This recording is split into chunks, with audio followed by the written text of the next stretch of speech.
हो गया सर। तीव्रता होता है, हाँ तीव्रता होता है। अरे बोलो मत। स्टार्ट कर दी वीडियो सर, शुरू से कट जाता ना सर। मैग्नेटाइजेशन, ठीक है, मतलब चुंबकन की तीव्रता। क्या चीज? चुंबकन। मैग्नेटाइजिंग का क्या होता है? चुंबकन की तीव्रता, ठीक है, चुंबकन की तीव्रता।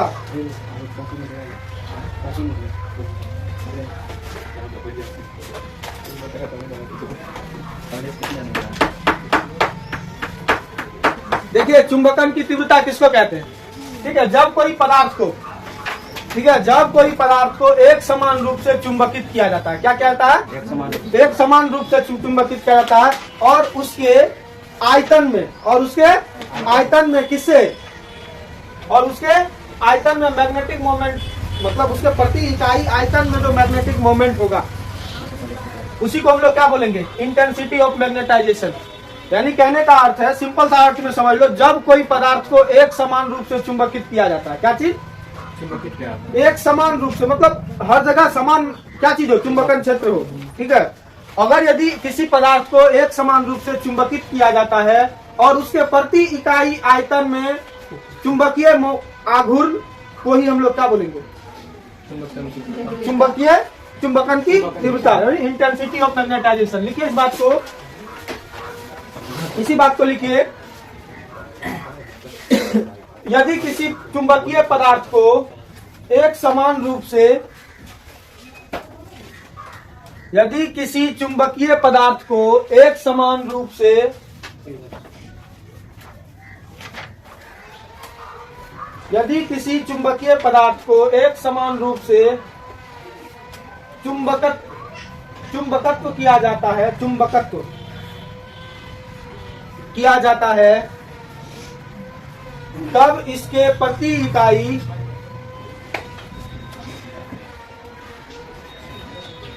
तब इसके प्रति इकाई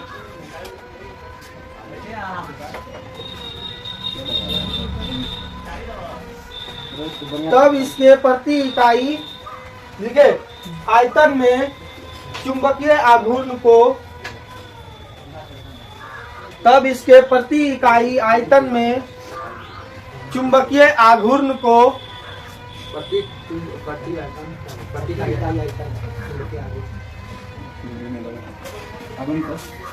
आघूर्ण को चुंबकन की तीव्रता कहते हैं।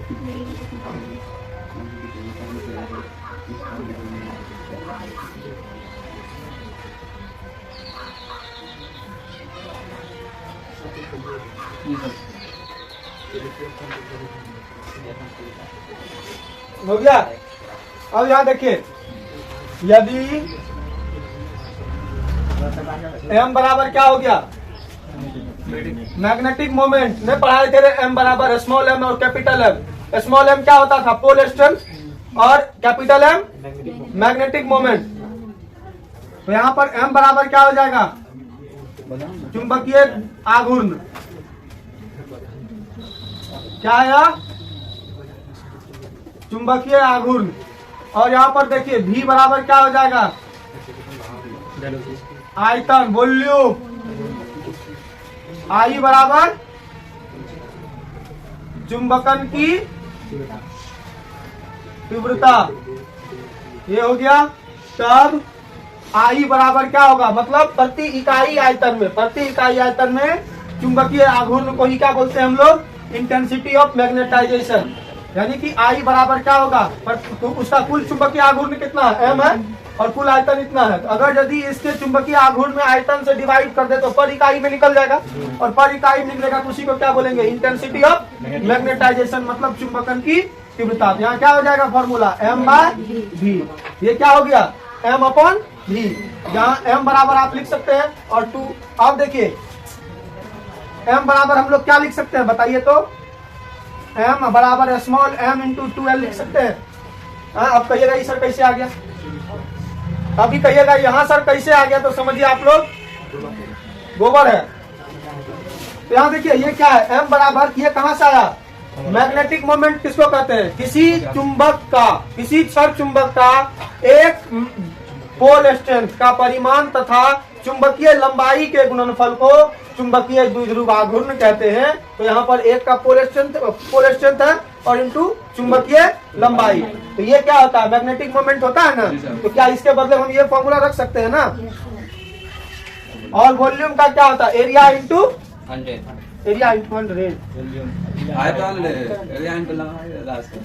क्या होता है? हाइट होगा ना सर। हाँ, आयतन नहीं मालूम है। कोई पदार्थ है उसका आयतन कितना हो सकता है? उसके लंबाई चौड़ाई ऊंचाई A इंटू 2L, ये 2L कट गया तो आई बराबर क्या हो जाएगा? यहाँ पर आई बराबर क्या होगा? जल्दी बताइए फॉर्मूला। तो M by A होगा, स्मॉल M by A होगा। जल्दी बताइए। अब इसका SI यूनिट क्या होगा? कौन बताएगा? घंटे तोड़ देंगे आप लोगों का।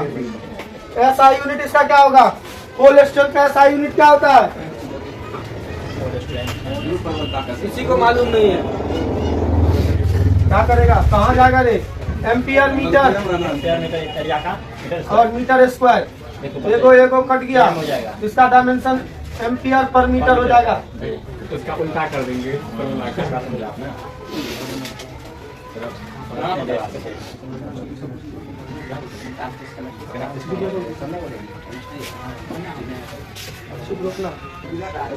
चलिए देखिए, मैग्नेटिक सस्टेबिलिटी क्या होता है कि किसी चुंबकीय पदार्थ का वैसा गुण जब उसमें हम लोग किसी हम चुंबकीय क्षेत्र में आगे देखो पढ़ो, ठीक है?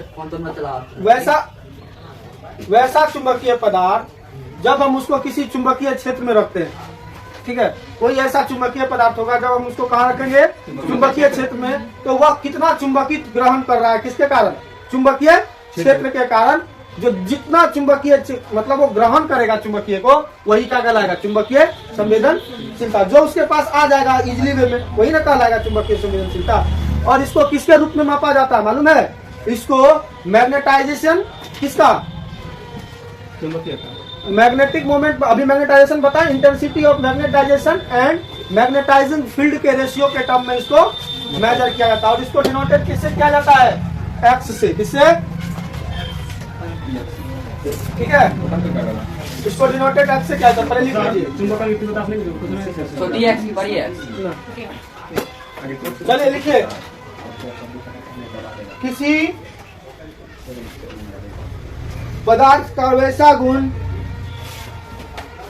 किसी पदार्थ का वैसा गुण जिससे यह ज्ञात होता है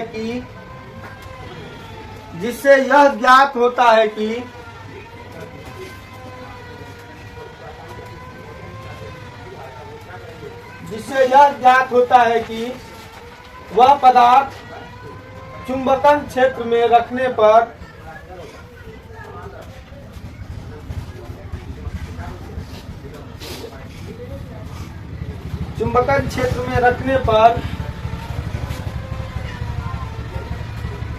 कितना चुंबकत्व ग्रहण कर सकता है?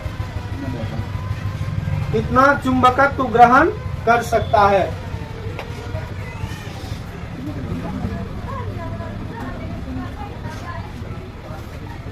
इसे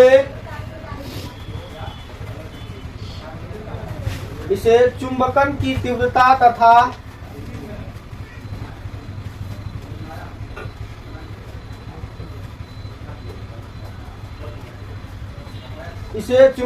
तीव्रता तथा चुंबकन क्षेत्र के अनुपात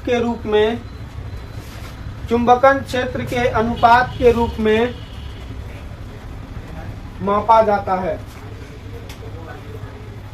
मतलब क्या हो जाएगा? इसका फॉर्मूला है एक्स बराबर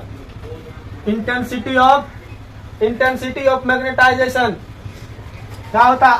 आई लिखाए थे ना, आई बट्टा क्या हो जाएगा? मैग्नेटाइजेशन फील्ड को क्या कहते हैं? इसको हम किसे नोट करते थे? मैग्नेटाइजिंग फील्ड को।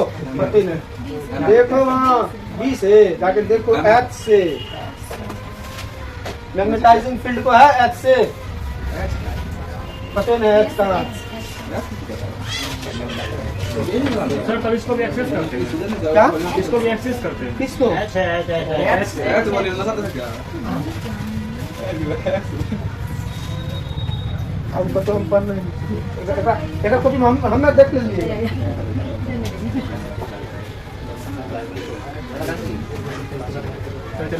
ठीक है, मैग्नेटाइजेशन, इंटेंसिटी ऑफ मैग्नेटाइजेशन और किसका मतलब ये किसका हो गया? चुंबकीय तीव्रता, चुंबकन की तीव्रता तथा चुंबकीय क्षेत्र, चुंबकन क्षेत्र के तीव्रता, चुंबकन क्षेत्र के अनुपात को हम लोग क्या बोलते हैं? चुंबकीय संवेदनशीलता। ठीक है, और यह देखिए यह कौन सी राशि है? यह यूनिटलेस, इसका कोई मात्रक नहीं होता। क्यों नहीं होता है अब तुम लोग खुद जानना। यह मात्रकहीन होता है। अभी अगर ये हमसे पूछेगा तो मुंह में मारेंगे। देखिए इंटेंसिटी का भी मात्रक आपको क्या बताया? एम्पियर पर मीटर, और इसका भी देखिए मात्रक वही लिखे हैं एम्पियर पर मीटर। दोनों कट गया, क्या हो जाएगा? 0। इसका कोई यूनिट नहीं होता है। क्या करेंगे अपना ने? हाँ ऐसा थोड़े है, तुम लोग हीरो नहीं, तुम लोग भी हीरो, पढ़ना सीखो। ठीक है, यह इसको नोटेड पॉइंट में लिख लेना। यह मात्रकहीन होता है, मतलब इसके पास कोई मात्रक विमान नहीं होता है। किसके पास? चुंबकीय संवेदनशीलता। ये कैसे नहीं होता आप यहाँ से देख लीजिए। ठीक है, अब लिखिए क्यूरीज लॉ। अब तीसरा हेडिंग रहा है क्यूरीज लॉ।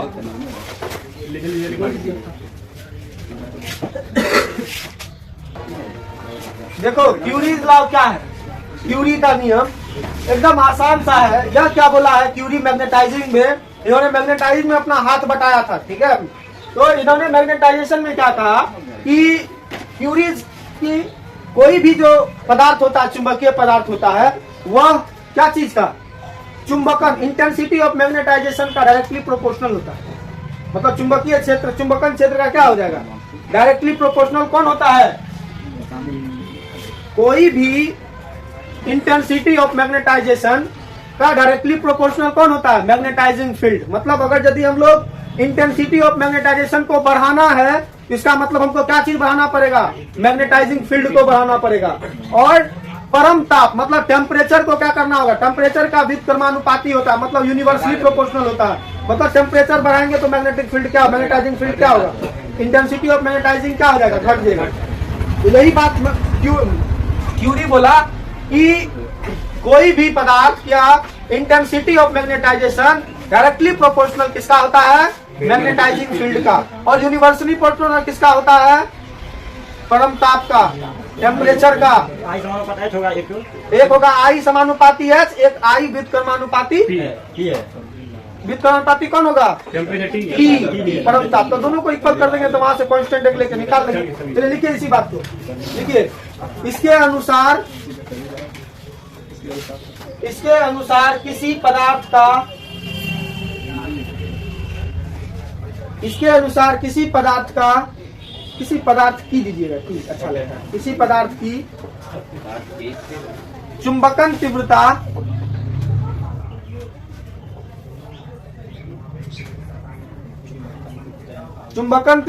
चुंबकन क्षेत्र के समानुपाती होता है।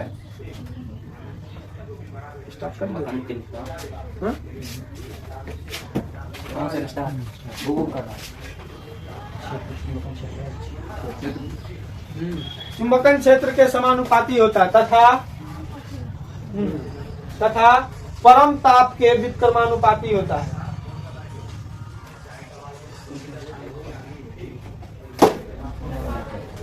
हो गया? परम ताप के क्या होता है? व्युत्क्रमानुपाती होता है। देखो उन्होंने क्या बोला क्यूरीज ने, पहला स्टेटमेंट इसके अनुसार क्या होता है बबुआ? क्यूरी के अनुसार क्या होता है कि इंटेंसिटी ऑफ मैग्नेटाइजेशन, मतलब इंटेंसिटी ऑफ मैग्नेटाइजेशन क्या था? आई जो डायरेक्टली समानुपाती क्या होता है? मैग्नेटाइजिंग फील्ड का, यानी H का। और व्युत्क्रमानुपाती किसका होता है? परम ताप का। हो गया 1/T। तो यहाँ पर देखिए, यहाँ पर I बराबर क्या हो जाएगा? I proportional H/T। तो देखिए H को नीचे लाइए, ये H अगर यदि यहाँ हो जाएगा तो I बाय क्या हो जाएगा? एच होगा, और यहाँ प्रोपोर्शनल 1 अपॉन क्या बच गया टी। अब देखिए आई बाय एच क्या है, आई बाय एच क्या निकलता है, मैग्नेटिक सस्पेंसिबिलिटी निकलता है। तो यहाँ पर ये एच समानुपाती क्या हो जाएगा 1 अपॉन टी। अब देखिए जब समानुपाती का सिंबल हटाएंगे बराबर देंगे तो सी अपॉन टी, जहाँ सी बराबर क्या है, सी बराबर क्यूरी कांस्टेंट है, क्यूरी कांस्टेंट है। ठीक है, तो एक्स बराबर क्या निकल गया सी बाय टी। लिख लीजिए इसको, हो गया हो गया, यही है क्यूरी का इक्वेशन भी है। ठीक है। हो गया।